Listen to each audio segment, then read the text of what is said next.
कि भगवान श्री कृष्ण के पास ये 6 ऐश्वर्य कैसे हैं। भगवान श्री कृष्ण के 6 ऐश्वर्य का प्रमाण श्रीमद् भागवतम के प्रथम स्कंद के 3 अध्याय में श्लोक संख्या 36 में है। ऐसे बहुत सारे शास्त्रों में प्रमाण है, इसलिए हमें भगवान कृष्ण को भगवान मानना चाहिए, क्योंकि उनके पास ये 6 ऐश्वर्य है। शास्त्र का कहना है कि जिसके पास ये 6 ऐश्वर्य है वही भगवान है और कोई भगवान नहीं है।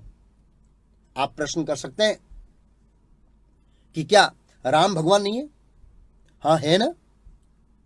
जो विष्णु के 10 मुख्य अवतार हैं, जो विष्णु तत्व की श्रेणी में आते हैं, उन सबको भगवान कहा जाता है। उन सबके पास ये 6 ऐश्वर्य है, लेकिन कुछ विशेष ऐश्वर्य विशेष रूप से कृष्ण के पास परिपूर्ण मात्रा में है। अब हम श्रीमद् भागवतम के 10वें स्कंद से समझेंगे कि ये 6 ऐश्वर्य भगवान कृष्ण के पास कैसे हैं। पहला ऐश्वर्य सर्वशक्ति।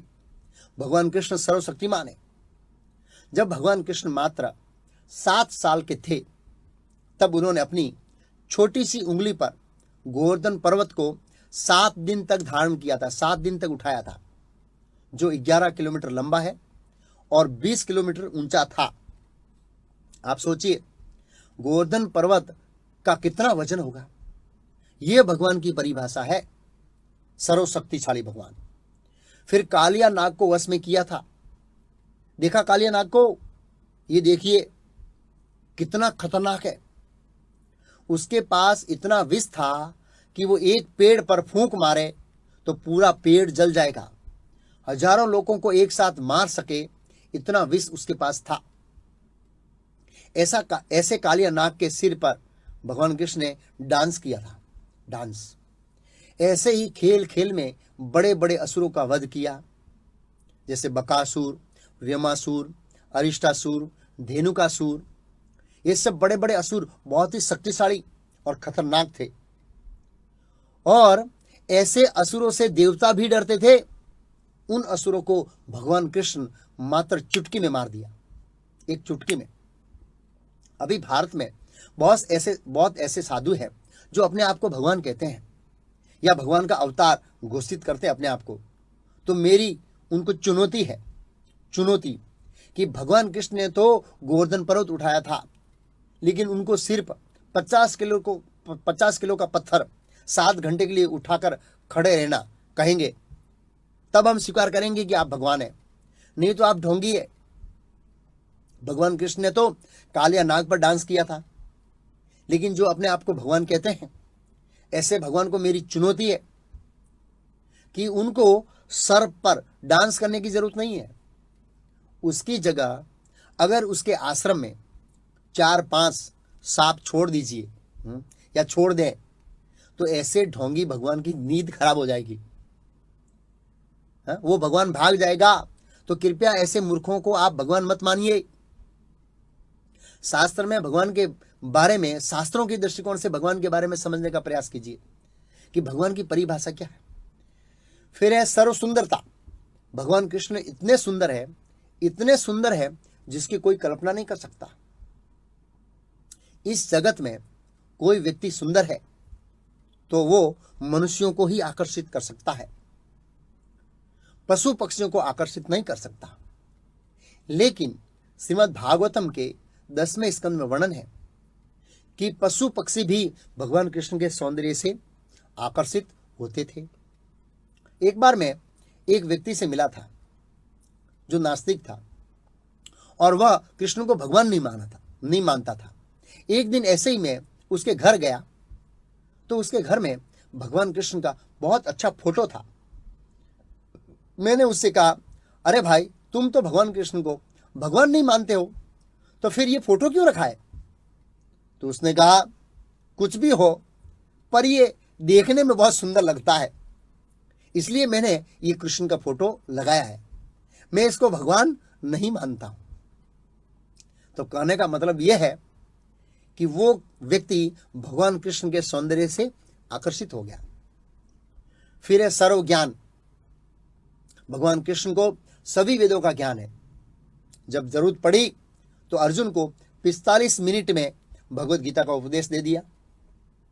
वही भगवत गीता का उपदेश 5000 साल से मार्केट में टिकी है भगवत गीता और उनका उपदेश। हम देखते हैं कि मार्केट में बहुत सारी पुस्तकें आती है, 5 से 10 साल तक मार्केट में रहती है, फिर गायब हो जाती है, गायब। भगवत गीता ऐसी नहीं है। इस भगवत गीता को 5000 साल से अपडेट नहीं किया है और जरूरत भी नहीं है।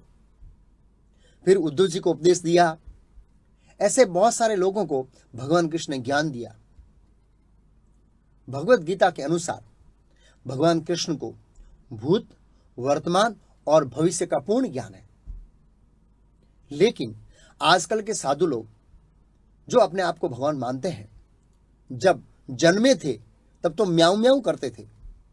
उसकी मां उसको बताती थी, बेटा ये तुम्हारे पिता है, ये तुम्हारा भाई है, ये तुम्हारी बहन है, इसको कुर्सी कहते हैं, इसको टीवी कहते हैं। बेचारे उसको तो कुछ पता ही नहीं था, वो तो अज्ञान में जन्मा था। भगवान कृष्ण ऐसे नहीं थे। कई बार हम देखते हैं कि छोटे बच्चे को मच्छर काटता है तो वो रोता है, तब मां सोचती है कि उसको भूख लगी है। मां दूध की बोतल बच्चे के मुंह में दे देती है, तब तो वो बोल ही नहीं पाता कि मुझे मच्छर काट रहे हैं, तुम क्यों दूध की बोतल मेरे मुंह में दे रही हो। लेकिन जब बड़ा होकर वो साधु बनता है और उसके बहुत सारे अनुयायी हो जाते हैं, तब वो अपने आप को भगवान मानने लगता है। अरे भाई, जब तुम छोटे थे तब तो तुम म्याऊं म्याऊं करते थे, अब अपने आप को भगवान समझते हो। तो कहने का मतलब यह है कि जीव कभी भी भगवान नहीं बन सकता। फिर है सर्व कीर्ति। भगवान कृष्ण आज से 5000 साल पहले इस भौतिक जगत को छोड़कर अपने धाम गोलोक वृंदावन चले गए। लाखों लोग अभी भी उनकी पूजा करते हैं। ऐसा नहीं है कि भिखारी लोग उनकी पूजा करते हैं।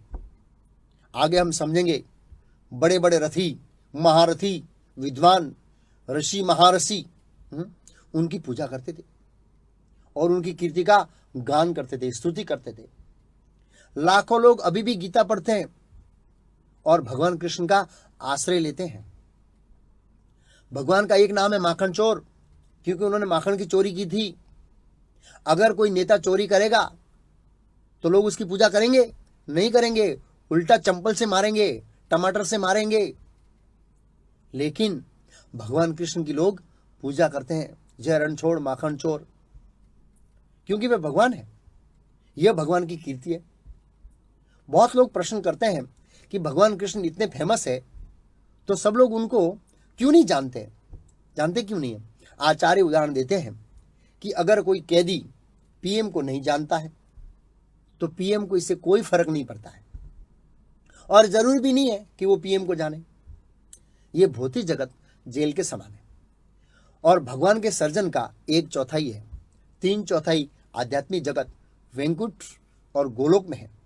वहां सब लोग कृष्ण को पूर्ण रूप से जानते हैं, ज्ञान के साथ। इस दुनिया में जब व्यक्ति एक्टिव रहता है तो लोग उसके पीछे चलते हैं, उसका गुणगान गाते हैं। लेकिन जब व्यक्ति चला जाता है तो लोग उसको भूल जाते हैं। उदाहरण के रूप से महात्मा गांधी। हम महात्मा गांधी का अपमान नहीं कर रहे हैं, लेकिन एक उदाहरण दे रहे हैं। जब महात्मा गांधी इस दुनिया में थे तब लाखों लोग उनके पीछे चलते थे। जब महात्मा गांधी चले गए तो लोग उनको भूल गए। कहने का भावार्थ यह है कि भगवान कृष्ण आज से 5000 साल पहले इस भौतिक जगत को छोड़कर अपने धाम गोलोक में चले गए। फिर भी भगवान कृष्ण की जो पूजा है ठाठ माठ से होती है। आप देखिए, इस्कॉन मंदिर में ठाकुर जी की पूजा ऐश्वर्यशाली पूजा होती है, एक राजा की तरह, क्योंकि वे भगवान है, राजाओं के राजा है। यह भगवान की वास्तविक कीर्ति है। फिर है सर्व त्याग। त्याग यानी अनासक्ति, अपने पद से अनासक्ति, अपने धन से, अपनी कीर्ति से, अपनी शक्ति से अनासक्ति। भगवान कृष्ण इन सब से अनासक्त थे। भगवत गीता के ऊपर फोटो देखिए, भगवान कृष्ण अर्जुन का सारथी बनकर रथ चला रहे हैं। सारथी का पद बहुत निम्न पद है।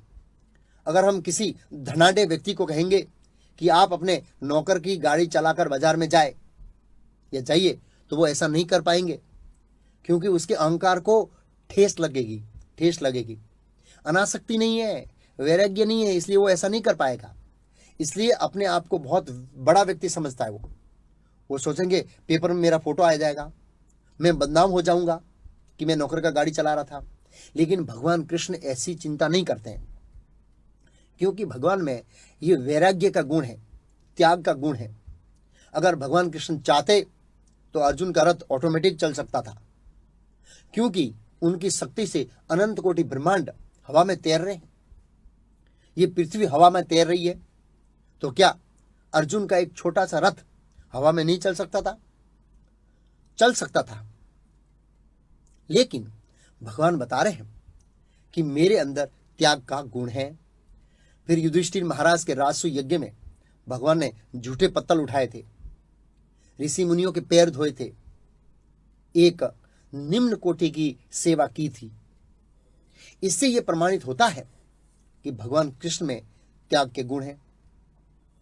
फिर यह वैभव, जब भगवान कृष्ण इस पृथ्वी पर थे तब अपने वैभव के एक अंश मात्र का प्रदर्शन द्वारका लीला में किया था। द्वारका में भगवान कृष्ण के 16,108 महल थे। आजकल जैसे फ्लैट नहीं थे 8 बाई 8 फुट वाले, जिसमें रूम इतना छोटा होता है कि व्यक्ति को बैठने भी तकलीफ होती है।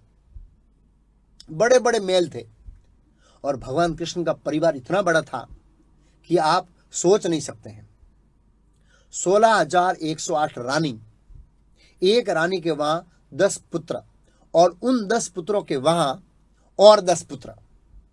आप सोचिए कितना बड़ा परिवार था।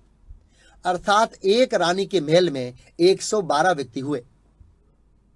उन 112 व्यक्तियों के लिए सोने के लिए अलग रूम, खाने के लिए अलग, पढ़ने के लिए अलग, खेलने के लिए अलग, तैरने के लिए अलग, गार्डन अलग, रसोई घर अलग। ऐसे ऐसे 16,108 महल थे। ऐसा नहीं था कि भगवान कृष्ण की बहुत सारी संतानें थी, इसके कारण सोने के लिए जगह कम पड़ रही थी। जैसे बॉम्बे में वो पलंग होता है ना, एक ऊपर, फिर इसके ऊपर, फिर इसके ऊपर, फिर इसके ऊपर एक, ऐसा मल्टी वाला सोने के लिए। ऐसा नहीं था, सबके अलग अलग रूम थे। उन महलों का विस्तार बहुत बड़ा था। श्रीमद् भागवत में लिखा है, द्वारका के महलों में सोने के पलंग थे, सोने के लिए गोल्ड के पलंग थे।